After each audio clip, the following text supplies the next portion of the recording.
And welcome to tonight's webinar entitled Navigating College Costs. My name is Beth Walker, and I am a certified college planning specialist, as well as the mother of a college-bound student.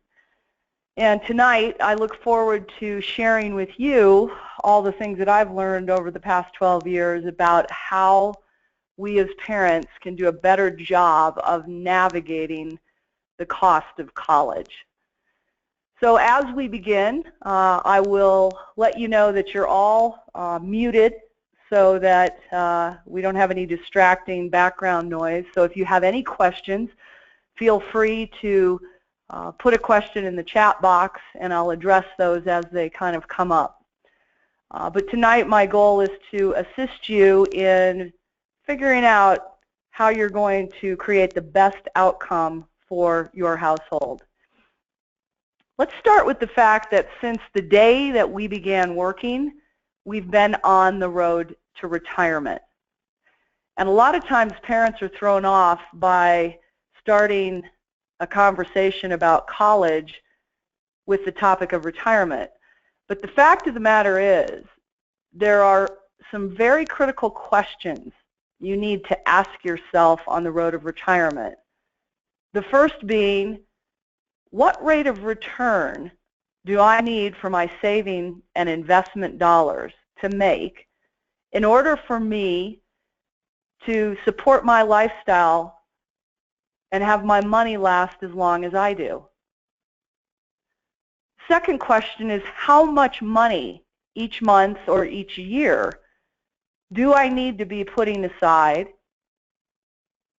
into my investment and savings to make sure that my money lasts as long as I do? How long do I need to be doing that? How many years will I need to be funding that future lifestyle?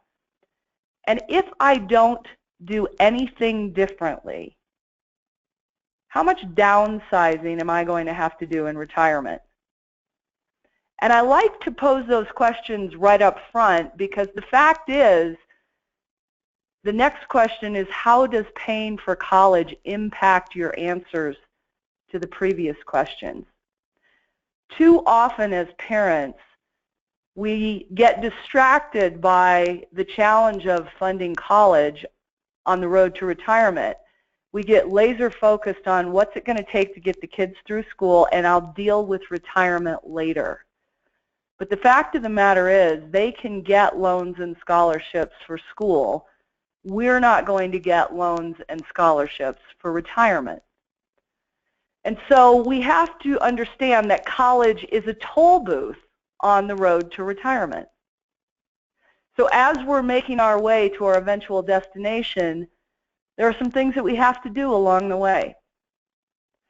And what I'd like to share with you tonight are some basic fundamentals that can make all the difference in your ability to find that important balance.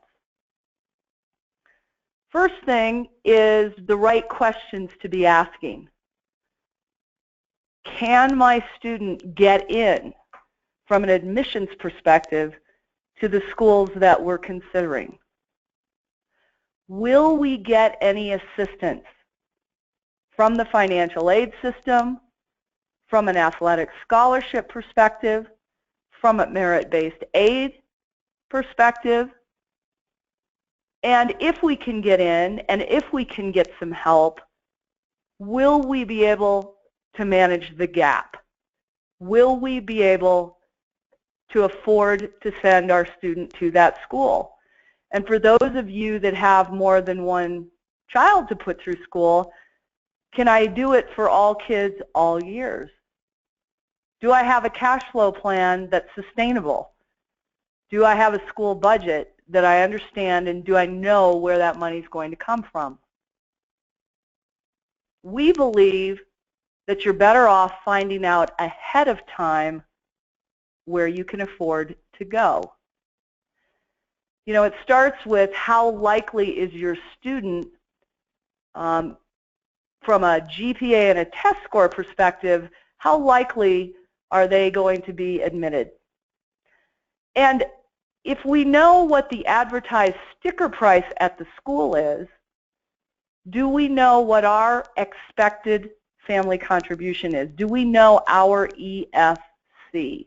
That's an acronym that you're all going to have to get intimately familiar with, because it is the cost of attendance at that school minus the expected family contribution, which, by the way, is the Department of Education's minimum out-of-pocket cost assigned to your household based on several different factors.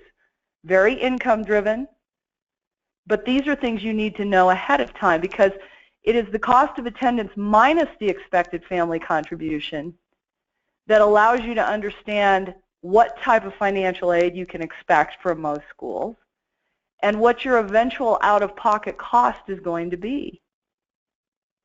And we believe and know to be true that knowing that ahead of time makes all the difference in terms of your ability to lay out a strategic plan.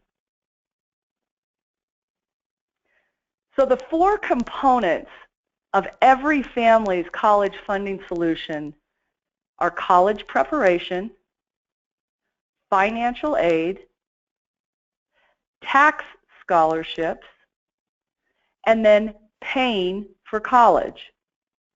And I'm going to unpack each of these categories for your benefit because they're of equal importance. And the fact of the matter is you can't do 1 or 2 of these. You need to pay attention to all of them. So let's start with this category of college preparation. And this is a big one. We refer to college preparation as the student side of the equation. I think the biggest surprise to me as someone with a financial planning background was just how much the student had to do with the overall cost of college. I could create a terrific cash flow plan for people, and that could get blown out of the water because students were taking 6 years to get a 4-year degree, or they were changing majors or transferring schools repeatedly. And all of those things get very costly in today's college cost environment.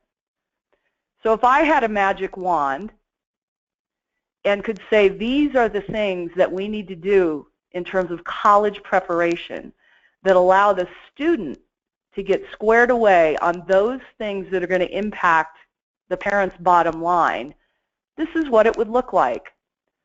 First of all, I'd want students to begin college visits as early as possible, certainly by their sophomore year of high school.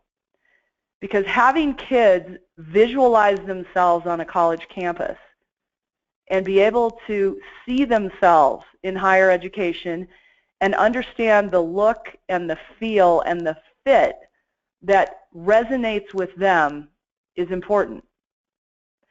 Career and majors alignment. Why are they going to college?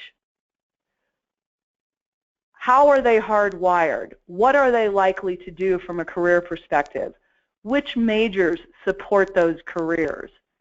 Those are things they need to begin to understand, certainly by their junior year of high school.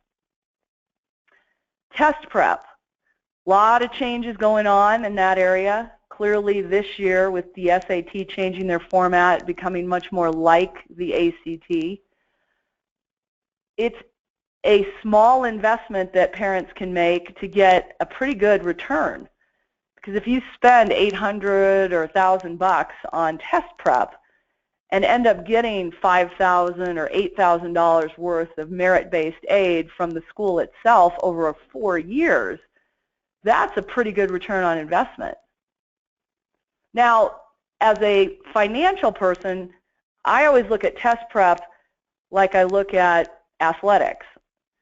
I want my students to peak right before the big track meet or the big game. So I like my test prep to happen after spring break of the junior year before they're taking those standardized tests that really count and are going to be submitted to the schools. But I'm not an expert in that. I leave it to the experts. That's just kind of financially the way I look at it. Letters of recommendation. We're always telling kids, get in line early. Tell your teachers before school is out your junior year that you're wanting them to write a letter of recommendation for you. Make their job easy by giving them your resume and the schools that you want them to send the recommendations to. Get some guidance in writing an essay for a college admissions application, because it's unlike anything the students have learned in English in high school, in literature class. The schools, the colleges, they want the voice of that student. They want to be able to read something that helps them understand, who is this kid that wants to be on my campus? And so it's very different than what they're accustomed to and what they've been told in school. The college list. This is critically important. I see parents again and again and again, and students again and again and again, throw together a college list in a very haphazard way, lacking the strategy of understanding which schools are likely to give you more financial incentives, which schools are best suited to support the majors and career paths that are most likely to be where you're headed. We talk a lot about focusing on the 40 that follow the 4 years of college. And a strategic college list can be super impactful from a financial perspective, because you're more likely to graduate in 4 years. You're more likely to be able to go on to a graduate degree, because a high percentage of those kids are straight line to those types of programs. Application review and editing. You know, with the Common App today, you can often apply to many, many schools by completing one application and hitting submit. But before you do that, you may want people that have a background in college admissions to literally look over your shoulder and make sure that you're positioning yourself in the best light possible. And finally, a college champion's mindset. You know, 38% of students that step foot on a college campus as freshmen never return for their sophomore year of college. 38%. And that's largely because they weren't prepared for the transition. In today's high school, what happens is these kids go to structured classes where attendance is taken in every single class, and if they've missed a few classes, mom and dad are going to be notified. And we test kids frequently over small amounts of information. So we've got a lot of built-in accountability in high school that absolutely disappears once they step foot on a college campus. They get the date for the midterm and the final, they get a syllabus, nobody cares if they go to class, and then we wonder why they don't get off to a good start. So understanding why you're going to college, stepping foot on campus with a game plan and a sense of purpose before you arrive is hugely important in terms of finishing in 4 years with a good GPA and onto a career opportunity that's meaningful for you and a great fit. That's the student side of the equation. That's college preparation. So the fact of the matter is, most parents aren't even aware that they need to make an investment in these types of programs and work with experts in all of these areas. Let's talk about financial aid. This gets a lot of press and a lot of attention, but there's also a lot of urban myths about financial aid. The fact of the matter is every household should be applying for financial aid. Unfortunately, it's become such a convoluted and complicated process that a lot of people just don't want to deal with it. But the fact of the matter is the financial aid system, as complex as it is, as detail-oriented, because to me it makes filing your income taxes look like kindergarten work, is very worthwhile, regardless of your level of income. In fact, one of the interesting phenomenons going on in today's college financial aid world is the fact that merit-based aid, scholarship money that doesn't accrue interest and is literally free, is oftentimes doled out through the need-based door, meaning even if you think you make too much money to qualify for true need-based financial aid, you may put yourself in a position for your student to garner meaningful scholarship money because you completed your forms. It's your way of raising your hand to let the school know, hey, if you're giving away free money, we're interested. And schools are looking for families that could pay retail. They're called full pay families. Here's what the colleges have learned over time. If they create a financial incentive for a family that has the economic resources to pay full retail, the likelihood that the student attending, and this is assuming that we've got above average GPA and above average test scores, in 20 years when they make that phone call to the alumni from that school, the probability that that alumni is going to write a check to the endowment fund is very high. So many colleges are willing to make a present-day investment in a future endowment stream. But filing the financial aid forms is a very detail-oriented process. And the chart that you see on the screen is not relevant for next year because they just changed all the rules. But this is an infographic that we use with our families to help them understand, hey, there's a lot of things we can do to help you do this, but everything you see in red, we need your help in doing. We can't do it alone. So financial aid is a must for every family sending kids to school today. Tax scholarships.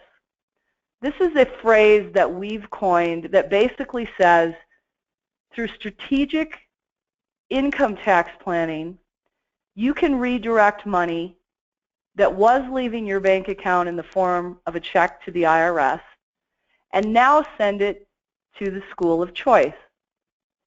Admittedly, it's not for every household. You probably have to be a business owner or own income-producing rental real estate. Now, any Colorado state residents or a handful of other state residents across the country can do something similar by doing their InState 529 plans. Sometimes we are given tax incentives for using InState plans. But through effective income tax planning or asset gifting, by moving money into the kids' lower tax brackets as opposed to the parents' higher tax brackets, in this particular case, what we're showing is over the course of 4 years, this just happens to be twins, a boy and a girl, we were able to demonstrate that through effective tax planning, $75,000 worth of tax scholarships could be directed toward those schools. That's pretty meaningful for 2 kids over 4 years. So again, for those of you that might own rental real estate or are business owners, you have to really consider your ability to create tax scholarships. The final area that is part of your college funding solution is paying for college. Creating a funding strategy that's tax efficient and balanced and maintaining what you need from a momentum perspective on your road to retirement. It all begins with understanding how money works for your household. We use some really simple graphics that basically say, hey, you may be earning money that goes through this very large tank into monthly cash flow, has to pass through the tax filter, and then you make a decision here at the lifestyle regulator.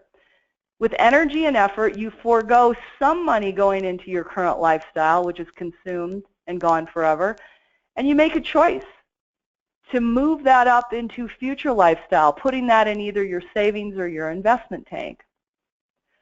But the fact of the matter is, most families have some areas where they're being very inefficient. College funding is one of them. How they mortgage their home, how they pay for cars, what kind of non-deductible consumer debt they have, the choices they make regarding retirement savings. In almost all instances, we're able to find some places where folks are unknowingly or unnecessarily transferring money away from their future lifestyle and away from their current lifestyle. And by identifying, if you will, the leaks in the pipes, we can bring that back to help pay for college and to fund a future lifestyle. College is a perfect time to organize your financial junk drawer and really pay attention to where everything's going. And so when we're doing a paying for college scenario, we're doing some very strategic decision-making processes, depending on whether you're a business owner and you do qualify for financial aid or you don't. And if you're a non-business owner, you're an employee. If you qualify for financial aid, there's several different decisions we have to go through. If you don't qualify for financial aid, there's several different decisions we're going to have to test. But this is a strategic approach to creating cash flow so that you're finding the inefficiencies currently and making sure you don't pay retail. And the way that you don't pay retail is to understand before you apply what a given school is going to do for a student of your caliber in terms of merit-based aid. Wouldn't it be nice to know that you were going to get a 62% tuition discount if you applied to this school? Conversely, wouldn't it be great to know that if I applied to this school and my student had totally different GPA and test scores, that that tuition discount was going to be 2%? I'd certainly like to fish in a pond that's stocked. I'd like to apply to schools that are more likely to provide financial incentives to my students. And it's really not that complicated. What we know to be true is that if your student shows up in the top 20% of the typical freshmen admitted to that school from a GPA, test score, and class rank perspective, then in all probability they'll be eligible for some merit-based aid. Now, if you have, the 4.0, 33 ACT kid applying to Stanford, guess what? Every kid that's applying to Stanford is really smart and has really good test scores. So it's all relative. The question is, are you picking the schools strategically? Now, for those of you that have student athletes, clearly an athletic scholarship is going to play a role in your funding strategy. But the full ride is a rare happening these days. So for that cost of attendance that isn't going to be met by the athletic scholarship, how do you stack the odds in your favor that you're going to choose a school that's going to come up with more money on the academic side? This is a great way to do it. So it is the integration and coordination of these four elements that provide the best outcome for the family. That's the key. And so often what I've discovered is parents pay a lot of attention to one or two of these areas, but they don't appreciate the fact that it's a recipe for success and you have to have these four ingredients. That really is the critical part of this. And so we understand college is a toll booth on the road to retirement, and what we're suggesting is some of you may need an easy path. You need to learn how to pay for college as efficiently as possible and stay up to speed for retirement. What we've found to be true is that most families don't actually understand where they're starting. And so we'd like to fix that. So for those of you that have attended this tonight, you've spent some time listening and watching, we'd like to offer you a 30-minute college strategy session where we'll estimate your expected family contribution. A lot of households absolutely don't know how they're viewed from a Department of Education perspective and what their minimum out-of-pocket cost is going to be. So at the very least, you should know your EFC. We'd like to help you understand the probable cost of college before you apply and help you define your personal planning priorities.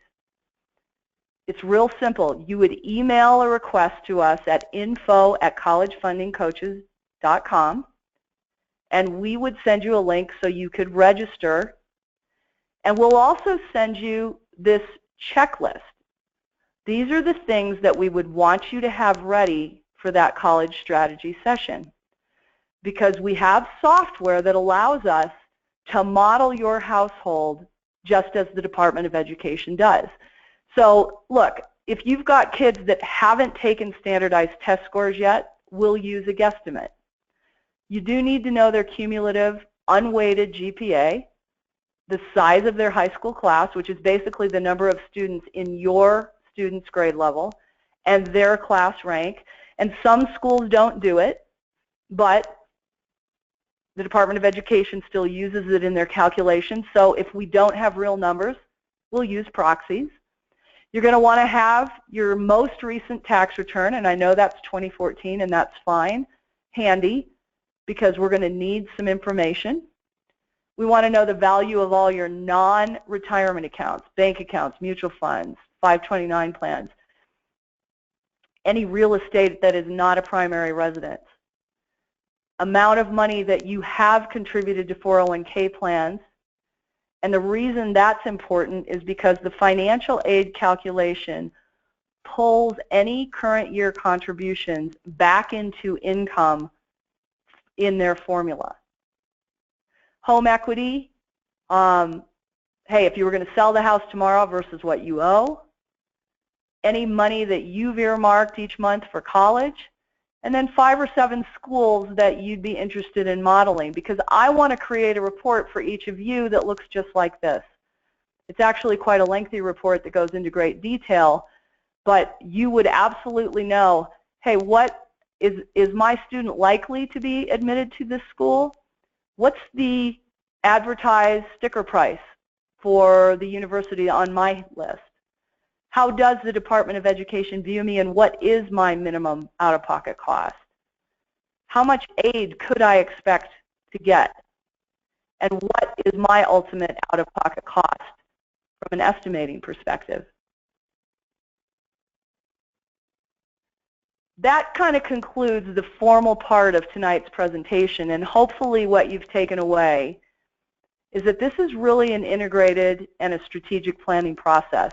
The days of picking a couple schools and applying are over, because college is astronomically more expensive than when we as parents went, and it's also more competitive. There are just so many more kids attending.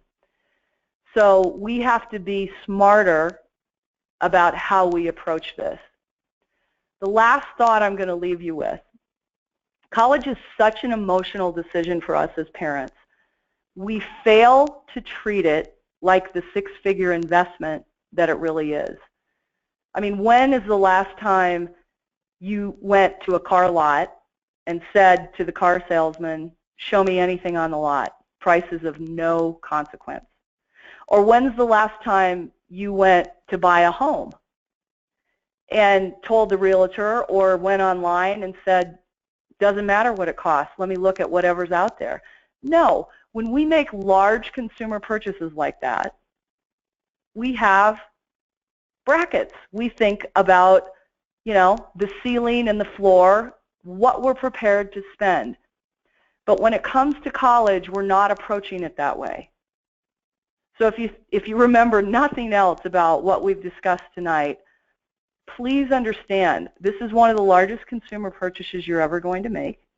How you choose to finance it will have a huge impact on your retirement. And no one in today's world should pay retail for college. I thank you for taking the time this evening to learn more. I don't see any questions that have come in on the chat box, So I'll conclude with that, wish you the best of luck, and invite you to let us help you define where you're starting in this process by sending me an email at info@collegefundingcoaches.com.